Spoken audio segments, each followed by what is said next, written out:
Webisode 57DHYAFU December 28, 2025, she studied the health effects of wildfires. Lost science. In Webisode 57DHYAFU 1, she studied the health effects of wildfires. 2, analysis of the Trump top 25 lies of 2025. 3, not your last Trump quiz. 4, inflatable frogs and Disney Plus cancellations. 9, innovative ways Americans protested against Trump in 2025. 5, science and health. Soak it up, everything science taught us about health and wellness in 2025. RAWSEP View. Drink coffee only in the morning, not the afternoon.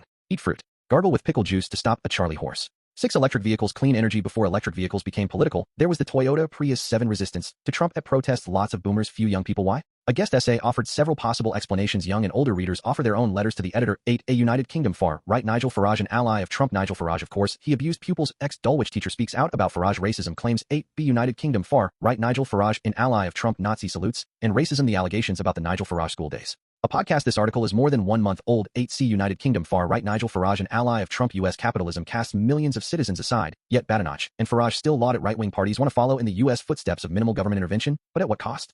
9, Nazis in Europe attacked music and timekeeping. Church bells melted down for armaments. The Nazi plunder of church bells changed the sound of Europe. 10 and 11, headlines. Main content. 1, she studied the health effects of wildfires. RAWSEP View. The health effects of wildfire wood burning are the same adverse health effects as indoor residential wood burning and industrial wood burning. Excerpts edited by RAWSEP for brevity and clarity in relationship to Residents Against Wood Smoke Emission Particulates, a 501c3 nonprofit organization. The New York Times, October 8, 2025. Lost Science series. Has your scientific work been cut? We want to hear. Marina Vance had an EPA grant to help homeowners counter the impact of wildfire smoke until the agency deemed the research no longer consistent with its priorities. Lost Science is an ongoing series of accounts from scientists who have lost their jobs or funding after cuts by the Trump administration. The conversations have been edited for clarity and length. Here is why we are doing this. Marina Vance: I have been working on air quality since I was an undergraduate student in Brazil for more than 20 years. I was at Virginia Tech for 8 years for my PhD and as a postdoctoral researcher, and then I came to the University of Colorado in 2016. Growing up in Brazil, I am from an island in a very humid place. Wildfires are not big where I am from at all. And then living in Virginia, I was not exposed to them either. I remember my first summer here in Colorado. From the window of the townhouse I rented, I could see a plume of smoke from a fire burning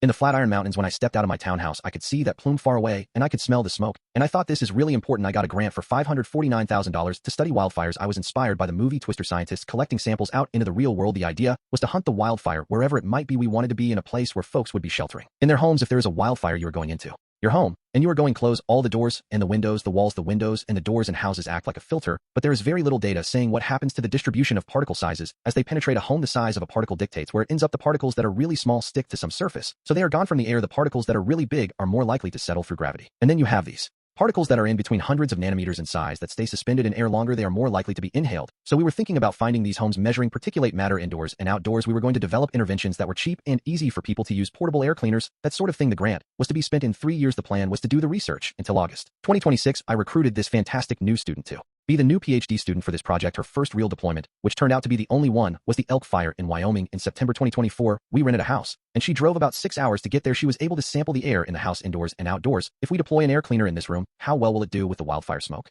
She was looking into all of that, and it was looking very promising. On April 24th, I was checking emails over breakfast, and there was an email from the EPA. It said, attached is your termination of award from the US EPA. It was just one PDF file. It said the objectives of the award are no longer consistent with EPA funding priorities. I had to return roughly $360,000. I cannot imagine something more related to the EPA mission than understanding wildfires and protecting people in their homes. That to me is frustrating and confusing. This is the kind of research that can have direct and immediate impact, not 10 or 20 years in the future, but this year when the next wildfire hits. Marina Vance is an environmental engineer at the University of Colorado. 2, analysis of the Trump top 25 lies of 2025. Excerpts edited by RAWSEP for brevity and clarity in relationship to Residents Against Wood Smoke Emission Particulates, a 501c3 nonprofit organization. CNN, December 27, 2025. Did you hear the one about how Trump secured $17 trillion or $18 trillion in investment? You probably did if you watched even a few Trump speeches or interviews. Same with the one about how consumer prices have fallen this year. Here is our highly subjective list of the Trump top 25 lies of 2025. 1, inflation, tariffs, and the economy. 1 lie, Trump secured $17 trillion or $18 trillion in investment in 2025. The president, who loves big numbers, even if they are fake, had a fictional figure he cited in speech after speech. It did not help the Trump case that the website of the White House said at the time that it was actually $8.8 trillion, and even that figure was wildly inflated, but he proceeded to increase his claim to $18 trillion, even though the website still had it under $10 trillion. 2, lie, every price is down. Trump lied, even about subjects that everyday people could themselves see. He was lying about. He claimed in the fall that there was no inflation, though there was inflation, that every price is down, though prices were up on thousands of products, that grocery prices were way down, though they were up, and that beef was the only grocery item that had gotten more expensive, though there were dozens of others. Polls showed most Americans were not buying his assertions. 3, lie, Trump was reducing prescription drug prices by 2,000%, 3,000%. Trump could have simply touted real less than 100% price reductions on some drugs. 4 lie foreign countries pay the tariffs of the U.S. government. 9 foreign affairs. 9 lie Ukraine started the Russian war on Ukraine. Trump showed a penchant for fake history, rewriting the facts around everything from the Great Depression to his own past. Perhaps his most egregious examples were about the Russian war on Ukraine. He later inaccurately minimized the heroism of Ukrainians in repelling the Russian 2022 assault. 10 lie Trump was speaking in jest when he promised to immediately end the Ukraine war. As anyone who watched his 2024 campaign rallies could tell you, Trump ran on a serious promise to end the war in Ukraine either within 24 hours of his return to the White House or as president-elect. 16 lie the people of Canada like the idea of becoming the 51st U.S. state. Polls found the idea was wildly unpopular with the people of Canada, opposed by somewhere around 9 in 10 adults. 18 lie critical media coverage of Trump is illegal. Trump so regularly claimed that critical coverage by news outlets of him is illegal that these accusations were not treated as news by most outlets. It is worth noting that the Trump claim is a lie. 19 lie Trump did not pressure the Justice Department to go after his opponents. 20 lie Obama, Biden, and Comey made up the Epstein files. 21 lie the 2020 election was rigged and stolen. One of the Trump biggest lies of 2025 was also one of his biggest lies of 2020 and 2021, 2022, 2023, and 2024. Months after his triumphant return to the White House, he continued to relentlessly push nonsense about his defeat in 2020, wrongly saying the election was rigged and stolen, though it was free and fair, and that this has now been caught, though all that has been caught is the baselessness of such claims. 22 lie the U.S. is the only country in the world with mail-in voting. Dozens of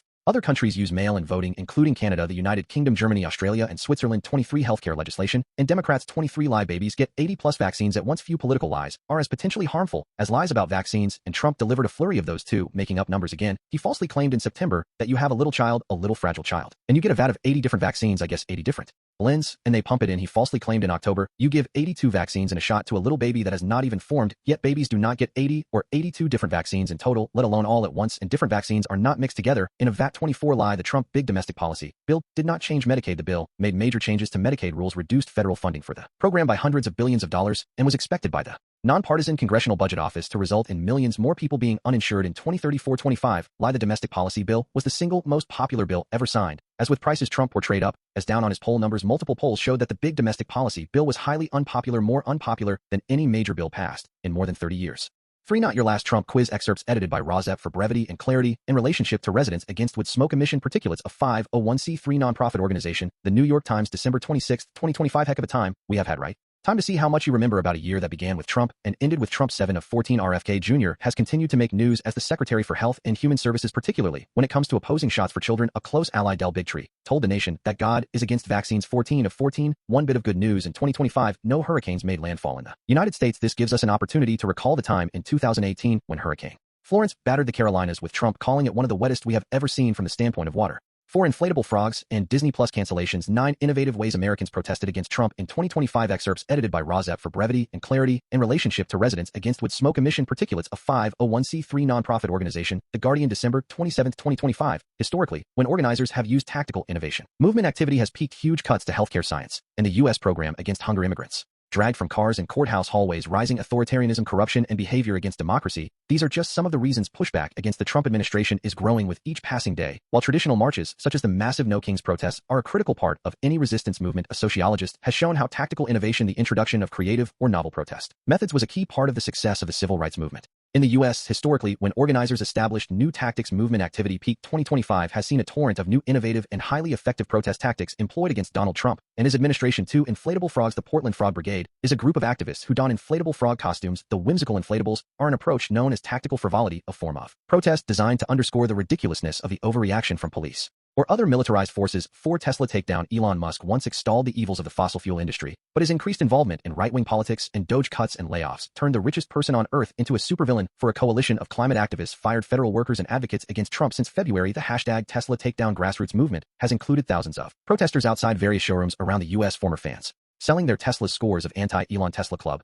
and I bought this before we knew Elon was crazy bumper stickers, and others dumping their stock in an effort to materially affect Musk and challenge his political influence. By the end of May, Musk formally ended his role as a special government employee last month, and Tesla U.S. sales reached a new low. 5 Unsubscribing from Disney Plus after Disney pulled the Jimmy Kimmel ABC late night show indefinitely on September 17 after encouragement by the Federal Communications Commission chair over comments the host made related to the conservative activist the Kirk death. The backlash was swift. Activists and influencers showed people how to cancel their Disney Plus subscriptions via video instructions and screenshots, which helped lead to about 3 million Americans canceling Disney Plus. Hulu had around 4.1 million cancellations. Disney adults were activated to speak out and cancel upcoming trips, all of which influenced the ABC decision to reinstate Kimmel on September 23, 2025. 5 Science and health. Soak it up. Everything science taught us about health and wellness in 2025. RAWSEP View Drink coffee only in the morning, not the afternoon. Eat fruit. Gargle with pickle juice to stop a Charlie horse. Excerpts edited by RAWSEP for brevity and clarity in relationship to Residents Against Wood Smoke Emission Particulates, a 501c3 nonprofit organization. The Guardian, December 28, 2025. The best advice for living a healthy life, like eat your vegetables and get a good sleep overnight, never really changes other advice, such as how much protein you should be eating or how to maximize workout seem to change every year, but as we wonder whether we should really give.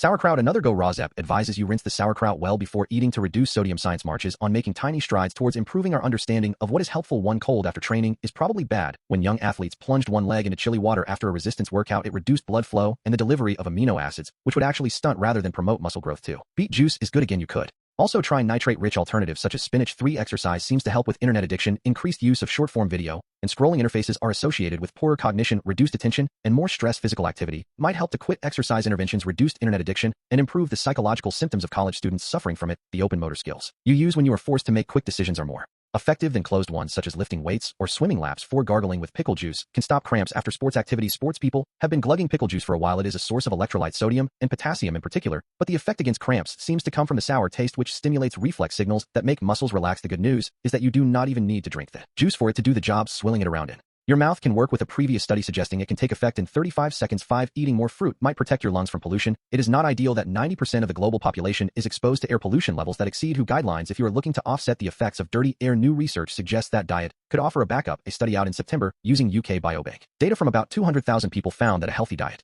is linked to better lung function regardless of air pollution exposure, and that women who ate 4 or more portions of fruit a day appeared to have smaller reductions in lung function associated with air pollution than those who ate less. This may be partly explained by the compounds against oxidant and inflammation. It could help mitigate oxidative stress compounds caused by fine particles, potentially offsetting some of the harmful effects. Write to your member of parliament MP, but have an apple in the meantime. 6 Sitting for hours is not good for your brain. Bad news if you are a fan of front-loading your daily exercise. Staying sedentary for hours is associated with neurodegeneration as you age. Even if your physical activity levels are high, more sedentary time is associated with worse executive function, memory, and cognitive function. Going on your phone before soccer might possibly ruin your game. When a group of teenage athletes went on social media before training, their attack efficiency at soccer diminished. So being too online can actually harm concentration before a match. 7 Being dehydrated might make you more stressed. Got a few horrible days in the office coming up? It might be time to invest in one of those big water jugs. In a study published in the Journal of Applied Physiology in September, volunteers were labeled as low fluid if they drank less than 1.5 liters of fluid per day, or high fluid if they regularly met the daily water intake recommendations, 2 liters for women and 2.5 liters for men. Then they took the Trier social stress test, a way of provoking anxiety in subjects by putting them through a mock job interview and mental arithmetic questions. The low fluid group, less than 1.5 liters of fluid per day, which is less than 6.34 cups of fluid per day, showed a cortisol response to stress more than 50% higher than those who met daily water intake recommendations, which could over the long term be harmful to health. 8 Drinking coffee helps your heart if you do it in the morning, if you have not already been browbeaten into not drinking coffee after 1 p.m. by the sleep optimization lobby. There is one more reason to keep your mochas for the morning. It seems to be better for heart health. Analysis of more than 40,000 adults published in January found that morning coffee drinkers were 31% less likely to die from cardiovascular disease during a 10-year follow-up period than those who went without, but there was no significant reduction in mortality for all-day drinkers compared with those who avoided coffee. There was already research to suggest that up to 3 cups of coffee a day can help heart health, but it is unclear why the effect disappears for afternoon drinks. 6 Electric vehicles. Clean energy. Before electric vehicles became political, there was the Toyota Prius. The political polarization of battery-powered cars may have started when Toyota released its first hybrid model 25 years ago. The marketing for the Toyota Prius may have inadvertently started the culture war around hybrid and electric vehicles by characterizing them as a way to save the planet. Some experts say RAWSEP View, a Republican with initials RL, explains that electric vehicles are superior to gas-fueled vehicles and should be purchased by Republicans and Democrats alike, not only because they are good for the environment. Hybrids are more acceptable now with both U.S. parties, but electric vehicles are better for the environment. Excerpts edited by RAWSEP for brevity and clarity in relationship to Residents Against Wood Smoke Emission Particulates, a 501c3 nonprofit organization. The New York Times, Dec. 27th. In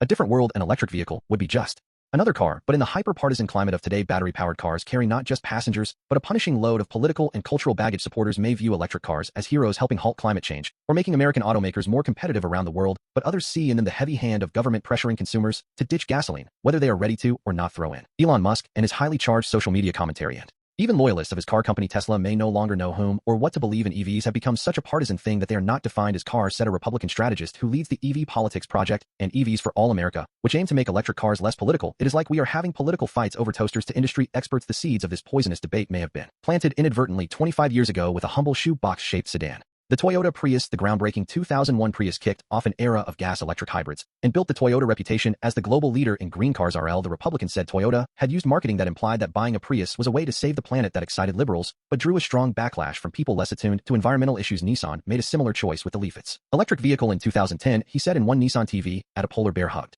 A leaf owner climate should not be polarized, but in America, it is said RL the Republican who worked for Arnold Schwarzenegger and Mitt Romney. So when you market vehicles for green virtues others see it as pushy dogma, then you are stuck in politics. Imported from Japan, the 2001 Prius arrived when many Americans were switching to sport utility vehicles. Average fuel economy for the 2001 model year had fallen to a 21-year low at 20.4 miles per gallon. The Prius came bearing a green olive branch. Federal testing showed that it could travel 48 miles per gallon. A woman with the initials MO bought one of the first Priuses later. As an official at the Environmental Protection Agency, she would become the chief architect of fuel economy standards enacted under the Obama administration in 2010. The Prius was just this cool little car to save you money and protect us from air pollution, MO said. The government did not ask for or require Toyota to develop this tech. It was not seen as a mandate, as EVs later were unlike electric vehicles which use no gasoline. MO said the hybrid Toyota should have been less threatening to industries like oil and ethanol, or to consumers. Even so, some critics attacked Prius fans for engaging in virtue signaling, being hypocritical, or wanting to impose nanny-state policies. In 2001, an article in a car magazine praised the engineering of the Prius, but noted that its testers managed to get only 35 miles per gallon. Toyota played up testimonials from stars who publicly adopted the Prius. Sales boomed from 5,500 in 2001 to a peak of 236,000 in 2012. Red carpet appearances helped make the Prius a hit, but at a lingering cost to some hybrids and electric cars became vehicles for coastal liberals and those who want to do good, not mainstream Americans. In 2006, South Park called hybrids the leading cause of smog in the nation, but if the Prius attracted jibes, the Chevrolet Volt became a certified punching bag. Chevrolet Volt became closely tied to the federal government efforts to save General Motors. In the minds of many people, that model, a plug-in hybrid sedan, won top car awards. It also became inextricably linked to federal aid for General Motors. To some, the Volt was a four-wheeled symbol for government motors, or Obama Motors. President Barack Obama sat in a Volt at its Detroit factory in 2010 and said he would buy one after he left office. Obama and his EPA also sought to double the fuel economy of the average new car to about 50 miles per gallon. Politicians assailed the Volt as a socialist scheme to force Americans into electric cars. Representative Darrell Issa, Republican of California, accused the National Highway Traffic Safety Administration of conspiring to hide a Volt defect. I am a free enterprise guy, Issa said, and the Volt insults a lot of us with being a demo project funded by Edict RL, a Republican, a former Marine fighter pilot, and the outspoken vice chairman of GM who once derided global warming, publicly defended the car. The problem with conservatives is getting them to accept that an electric car is not necessarily a left-wing environmental plot. RL, a Republican, said in 2012 before Obama was re-elected, we will probably see the Volt as a political football through November, and then it will go away, if only. Electric vehicles became even more political as Tesla began its rise with the release of the Model S in 2012. Though Musk, the chief executive of Tesla, is now a conservative star, many on the right previously attacked his company for earning billions by selling climate credits to other automakers, a windfall enabled by government policy. The company also received a federal loan, which it paid back early. Course, many businesses receive government support. Oil and gas companies enjoy many tax breaks. Some going back decades. RL, the Republican, now retired, said he knew many staunch Republicans who drove and loved electric cars. The end of federal policies to encourage their sales and discourage the use of gasoline, he said, can ease some objections. Shorter charging times, he said, more than politics, may persuade more drivers to choose electric cars. EVs will progress more slowly now, but they will just continue to gain market share until they are by far the dominant technology, he said. RL, the Republican, aged 93, owns a pair of electric Cadillacs, the Lyriq and the Escalade IQ. He recently got a Corvette ZR1, a gasoline sports car with 1064 horsepower and a 233 mile/hour top speed. Yet RL, the Republican, believes internal combustion engines, after 120 years of development, have nearly reached their technical peak. Electric cars are just getting started. When you drive them, there is just no contest. He said they are better, they are faster, they are quieter, with fewer moving parts. In a bitter turn for Toyota, the Tesla Ascent turned the Japanese company, once an environmental hero, into an ostensible villain. Toyota, Ms. Mo noted, lobbied against pro-electric vehicle policies in several countries now as sales of electric cars have cooled. Toyota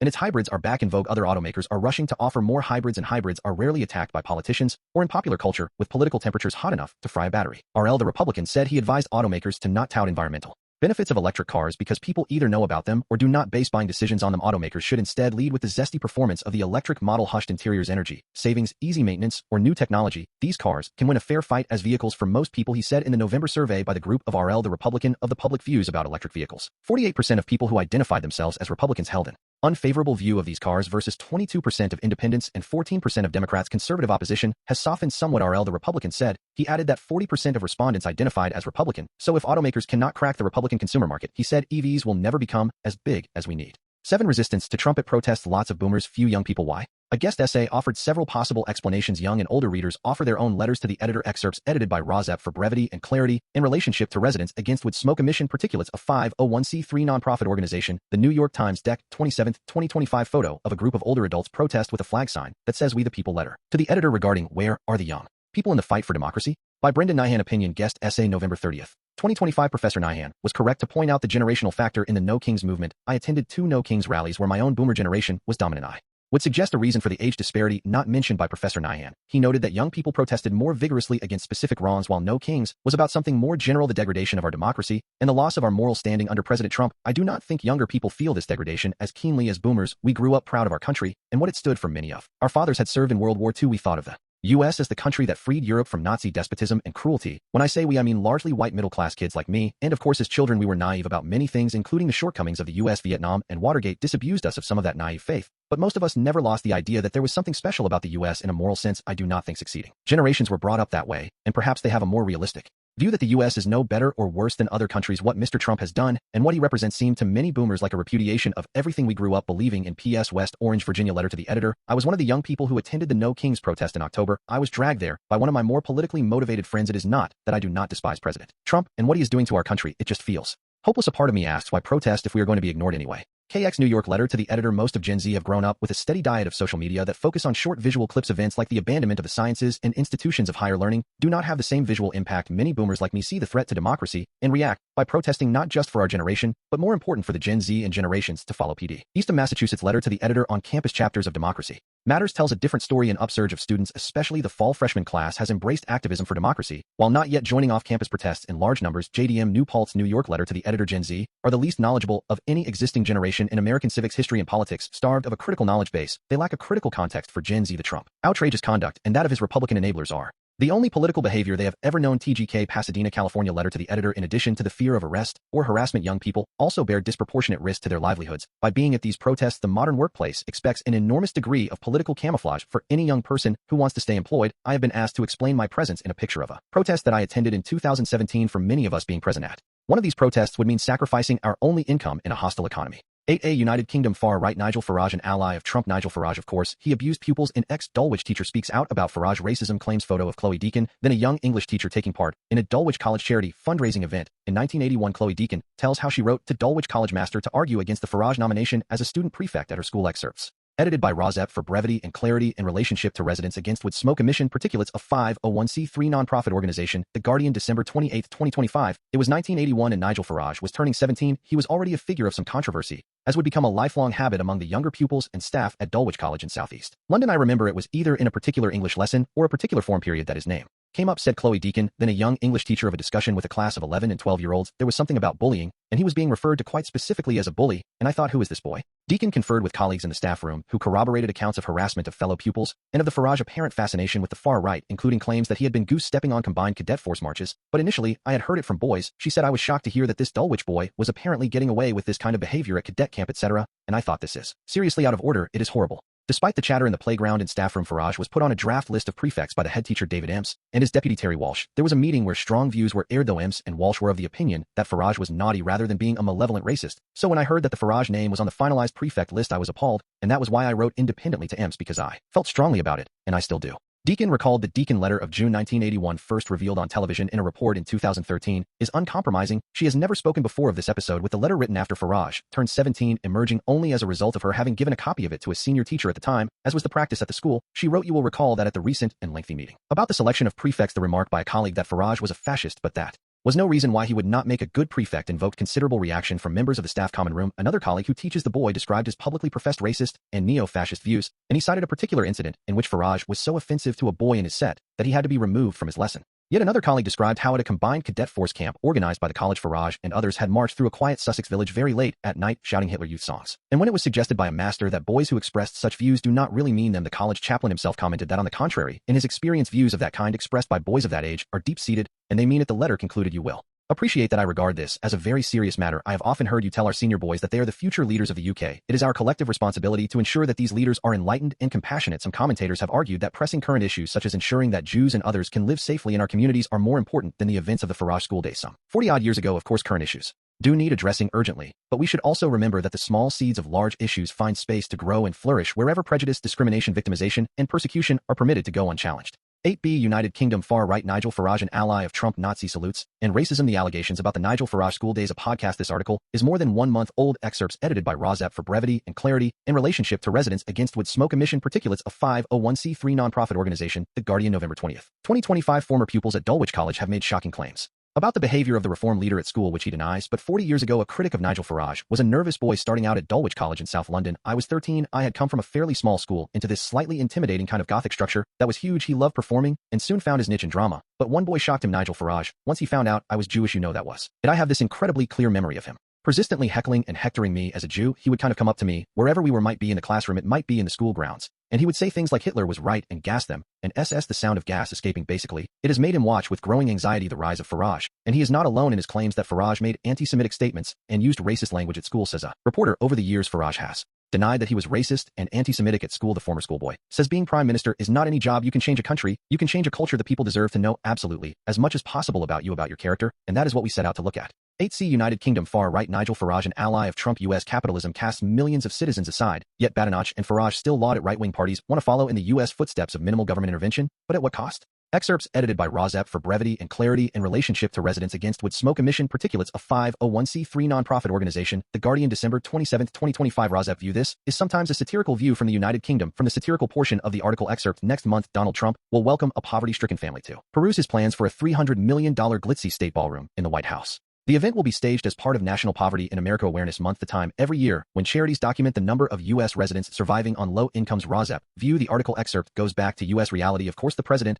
will do no such thing, preferring to summon the press to watch him rub shoulders with the billionaire class, as he did at the November 2025 black tie dinner. For the Saudi ruler and his entourage, Trump can be expected to ignore calls for policies to reduce poverty and to dismiss the annual awareness campaign, leaving him unencumbered by any guilt that past presidents might have felt looking in the mirror and seeing Louis XIV staring back at them. U.S. poverty levels matter in the UK and across continental Europe because the rising level of poverty in the States, a trend that dates back to the turn of the century, is the direct result of a particular form of capitalism that increasingly popular right-wing parties say should be adopted. The Nigel Farage reform UK and the Kemi Badenoch conservatives laud the US, but seem to care little about how it promotes a style of capitalism that leaves millions of people on the side of the road injured in one way or another, allowing the rest to work, spend, and save without a thought. For the less fortunate, cinematically, the US also exports its financial crashes around the world, knowing that the cost to itself is a fraction of the repair job faced by countries that care about their people. If you feel no responsibility to the environment or to those who have fallen by the wayside, there is an easy path to lower taxes and low levels of regulation. A kinder nation, one that takes the views of ordinary people into account, is going to grow at a more measured pace. By definition, regulation that prevents financial crashes might slow the adoption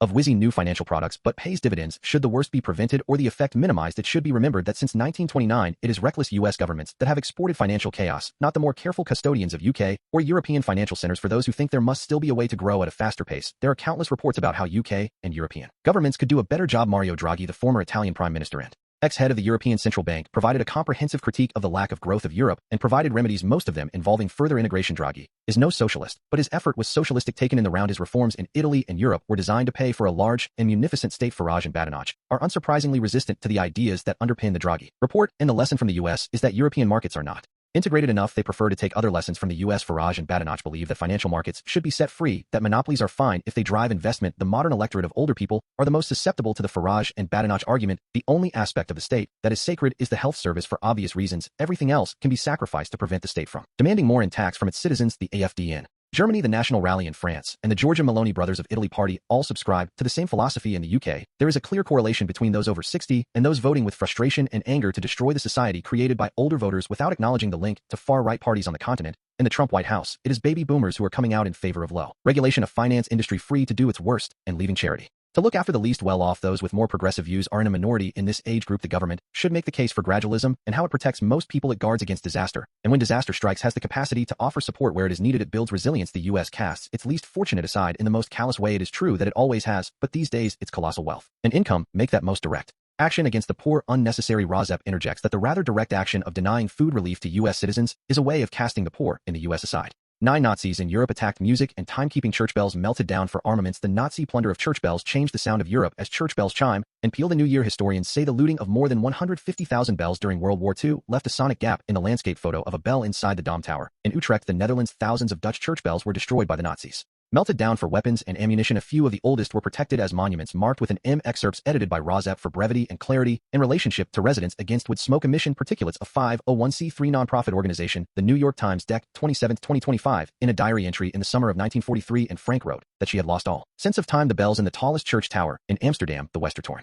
right next to her own attic hiding place in a canal house, had stopped ringing for a week already. We have all been a little confused about the time ever since our dear and precious Westertoren bell has apparently been hauled away for factory use, she wrote on August 10, 1943, and we do not know precisely what time it is. Neither day or night news had reached the young diarist in her terrified seclusion that the Nazi occupiers in Holland were confiscating church bells across the country to melt them down for weapons and ammunition, I still have some hope that they will invent something that will remind the neighborhood a bit of the clock. She added. During World War II, the Germany of Hitler requisitioned some 175,000 church bells from across Europe so that they could extract their metal components, mostly copper, and tin. The vast majority of those, some 150,000 bells, were never returned to their churches. Many others were destroyed in the removal process, smelted, and converted into munitions, and thousands ended up in so-called Glockenfriedhof or bell cemeteries. The destruction of church bells, viewed as a war crime during the 1945 Nuremberg War Tribunal and as an act of sacrilege by the Roman Catholic Church, is a lesser-known aspect of Nazi looting. Many cities and towns that had for centuries measured out their lives by the quotidian chiming of church bells now fell silent. The music of bells has psychological significance. The confiscation had an immediate impact on the lives of ordinary Europeans who kept time by church bells that typically chimed once every quarter of an hour and played melodies on the hour. It marks the rhythm of the days of people, the rhythms of their lives, said a history professor at St. Mary University in Nova Scotia, Canada, who has written extensively about military use of metals, including bells, during World War II. The musical loss, according to a historian and a senior fellow with the Institute of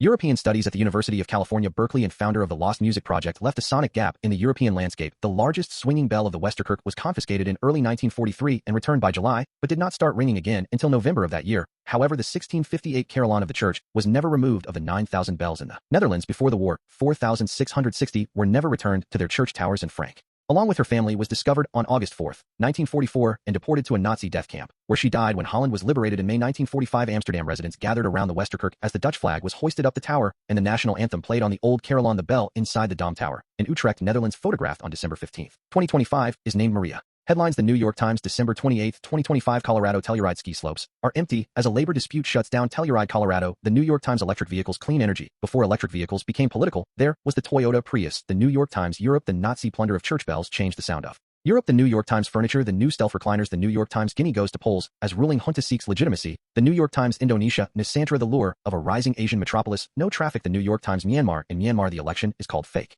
but the human suffering is real. The New York Times. Myanmar. In Myanmar, election voting out of fear, not hope. The New York Times. Myanmar. What to know about the vote in Myanmar. The New York Times. Resistance to Trump. Opinion at protests. Lots of boomers, few young people. Why the New York Times. Trump idea. Trump pursues his legacy one name at a time. The New York Times. Trump idea. Opinion. The Trump first year back in 10 charts. The New York Times. Ukraine. Russia pummels Kiev before Trump. Zelensky meeting. The New York Times. Venezuela. How oil, drugs, and immigration fueled the Trump-Venezuela campaign. The New York Times. Headlines: The Guardian, December 28, 2025. California climate change. Southern California cleans up after the wettest recent Christmas season. California. The Guardian. Resistance to Trump. Inflatable frogs and ice scrapers. 9 innovative ways Americans protested against Trump in 2025. Protest U.S. The Guardian. Science and health. Soak it up. Everything science taught us about health and wellness in 2025. Life and style. The Guardian. Trump idea. Through the lens of history, the Trump legacy will be more of a blotch than a mega masterpiece. Simon Tisdall. The Guardian. Ukraine. War live. Zelensky to meet Trump in Florida for peace talks after Russia intensifies strikes. United Kingdom. Far-right Nigel Farage and Trump alliance. Of course, he abused pupils. Ex-Dulwich teacher speaks out about Farage racism, claims Nigel Farage. The Guardian. United Kingdom. Far-right Nigel Farage and Trump alliance. Nazi salutes and racism. The allegations about the Nigel Farage School Days podcast. Nigel Farage. The Guardian. United Kingdom.